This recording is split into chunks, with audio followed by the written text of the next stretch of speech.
It was because they will become as we are, says Yahweh. They will become as we are if they eat of the fruit of the tree of knowledge.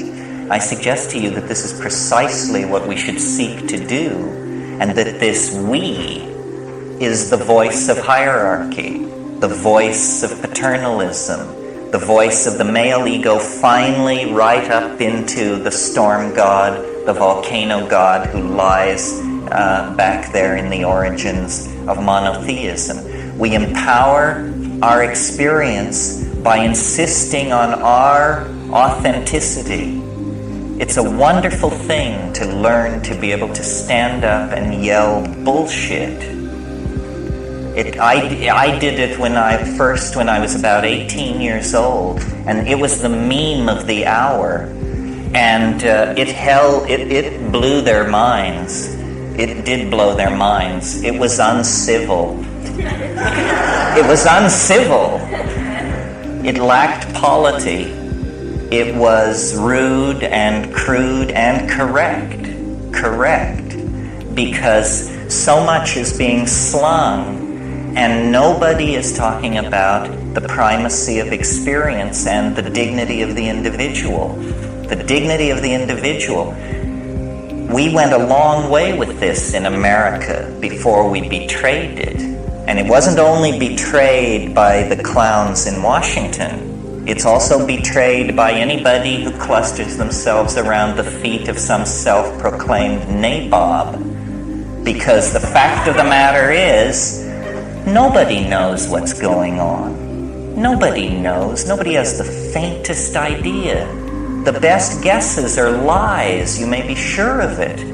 And so to pretend that one human being will lead another out of the dark night of ignorance and into the shining light of truth is ludicrous, absolutely grotesque, a product of this empowering of the human image that has gone on through several thousand years of dominator culture.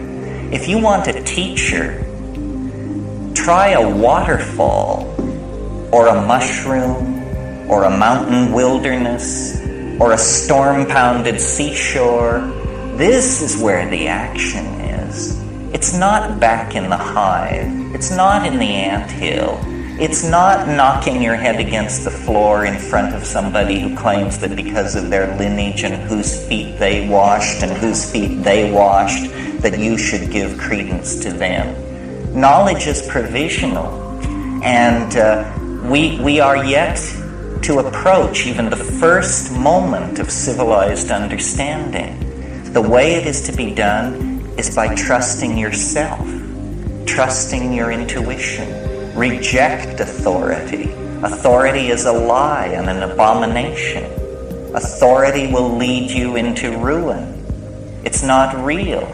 And it isn't, don't get the idea that it's this liberal rap about how everybody has a piece of the action. You know, the Jews know something, the Buddhists know something, the Huichol know something. Nonsense. Rubbish. Nobody knows anything. These are different kinds of shell games that have been worked out by priestly castes of people to keep things under control. Institutions seek to maximize control. That's what they're into. Did you think they were in the business of enlightening you? Saving your soul? Forget it. Control is what this is all about. And to the degree that we commit ourselves to ideology, we are poisoned. Any ideology, Marxism, Catholicism, objectivism, you name it, rubbish, all rubbish. What is real is experience. What is real is this moment. And so then what it becomes about is, what are the frontiers of experience? How much of that has been taken away from us by these dominators, by these priesthoods, by these cults, by these philosophical shell games? Well, a lot. That's the whole story of history. Our growing unease, our growing dis-ease, our malaise is all about the fact that we are kept from the wellspring of experience. We are sexually repressed. You may not feel it, but look back 100 years to a world where pianos wore pants. You know, maybe we've made a little progress on the sexual thing. Maybe not. Maybe more or less than we think. But we are repressed in all of these areas. And we are particularly repressed in the area that relates to the psychedelic experience. Because it is raid to the dominator insect invasion. They can't take it. They can't stand it because it empowers the individual. It dissolves the cheerful model of science. It's just exposed as, a nice story. It enriches the accessible universe tenfold, 100-fold, 1,000-fold.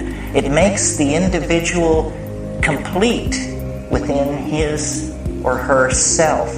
And this completion of the individual is extremely destructive to the plan of the dominators, which is that you will be a cog in a machine. You will participate in the life of an organization, not your life, the life of an organization. You will go to some bullshit job. You will pour the best years of your life and your genius and your hopes into this. You will serve an institution.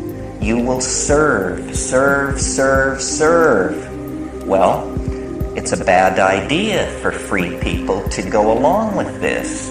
A much better idea would be to insist on the dignity of human beings, to recognize that the freeing of slaves, the giving of the vote to women, the ending of public whippings, that this program of political enlightenment must also then include hands-off on how people want to relate to changing their minds.